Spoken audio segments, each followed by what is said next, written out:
Quelques heures après l'effondrement du pont Morandi, le ministre de l'Intérieur italien Matteo Salvini avait accusé l'Union européenne d'empêcher les investissements pour la sécurisation des autoroutes.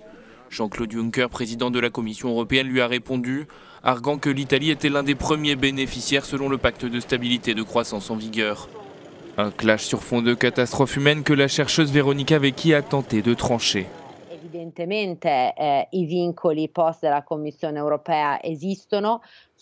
Les règlements de la Commission européenne à propos des ressources allouées à chaque État existent bien réellement. Mais c'est au gouvernement de décider de la façon dont il utilise ces ressources et dont il gère les investissements. Les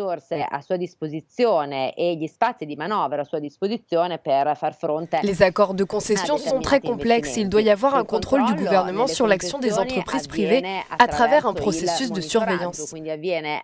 Grâce à cela, une définition claire des objectifs doit être réalisée. Dans ce cas spécifique, l'argent que reçoit Autostrade du gouvernement est une rémunération. Donc, dans un certain sens, l'investissement fait par la société privée, mais aussi tous les coûts de fonctionnement doivent être couverts par l'État. Scusi, désolée de vous interrompre, mais je voulais juste vous demander, dans le cas où le gouvernement, et ce sont les propres mots du président du Conseil Conte, n'attendra pas la fin des investigations, quelles seront les conséquences en termes de sanctions d'après l'accord de concession ? Premièrement, il est nécessaire que toutes les erreurs et leurs responsables soient décelés.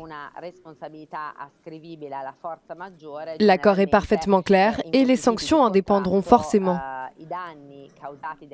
En plus, dans le cas où les investigations indiqueraient que ce n'est pas de la faute de l'entreprise privée Autostrade, les frais encourus seront à la charge du gouvernement et donc des citoyens.